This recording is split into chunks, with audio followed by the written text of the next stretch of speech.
Good afternoon. Thanks very much for coming out on this beautiful day to see Yilmaz Güney's The Wall. Just a brief word about the print we're going to see. This is an extremely rare film, as it turns out. We were only able to find one copy with English subtitles, and that was a 16mm print from the British Film Institute. So it starts out a bit soft and a bit murky. It does get better as it goes along, but the film is extremely powerful, and I don't think you'll be disappointed. And as an even greater treat, we have with us this afternoon Mr. Erju Ackman, who is one of the leading scholars of Turkish film, currently teaching at Georgetown University. And he will say a few words now, just set things in context, and then we'll be back for a Q&A after the film. Mr.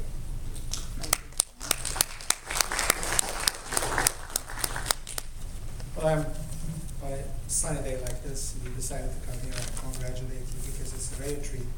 It's a very rare print. It was only shown once in New York, at almost like a private screening at the Pabst Public Theater, and it had a very good review.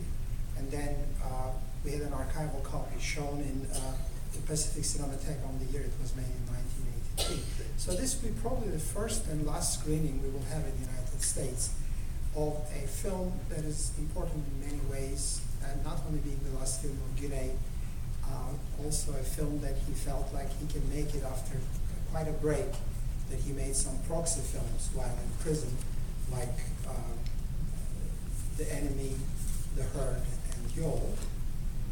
And we'll have a quick Q&A. I mean, I don't want to impress you with ideas that I might have on Güney, but mostly Mr. Karmit's selection of this film as part of his carte blanche is quite important.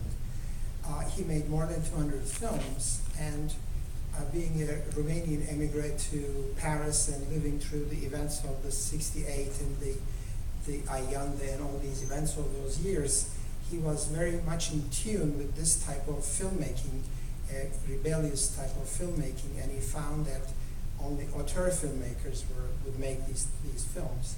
In Güney's case, he's more of a provocateur than an auteur, and he's also, I wouldn't say enjoying, but he's on a discovery himself in the powerful media and the way he makes these films. Now, if you're a Turkish American, if you know the era, you're of that age, you will realize a lot of hints of the tumultuous era that is 40 years ago after the military coup in Turkey.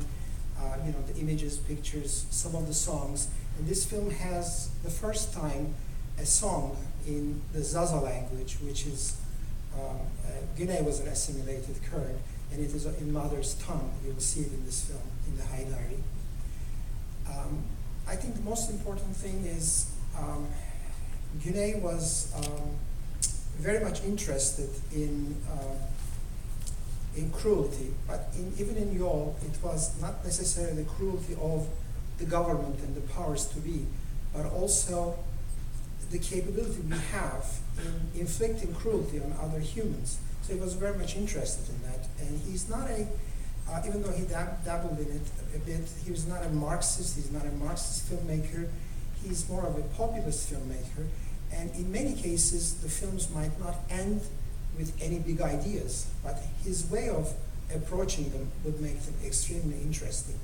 Now, one other thing, you might ask this question later, was this film banned in Turkey? They were unable to show this film in Turkey for 17 years, and a year after making this film, Güney passed away in Paris. Film was shown, but again, even though people said that you can't show his films in Turkey and everything, by the time they were able to do it in the year 2000, the film was not shown in the mainstream theaters. They were relegated into some suburban theaters where sort of poor people live in, and generally the Turkish intelligentsia and the intellectuals, they don't like Turkish films. They find that it is, it's not very good. This is basically the result. I mean, one final word I should say on this is, after the establishment of the Turkish Republic, the state wanted to change the Turkish people, and they supported many arts, ballet, opera, and they built opera houses. They had symphonies being written, but they totally left cinema. They felt like it's not very important, And so the Turkish people, still Turkey doesn't have a film industry, people create these films on their own, one by one, and they had this almost like a popular art, created these films. And Güney was one of the most talented writers on this wave. So enjoy the film. It is 117 minutes, but one last point maybe, you know, we all watched the Zapruder film, and in that 17 seconds, with all the technologies we have, we still don't know the bullet that killed President Kennedy, whether it came from the front or from the back.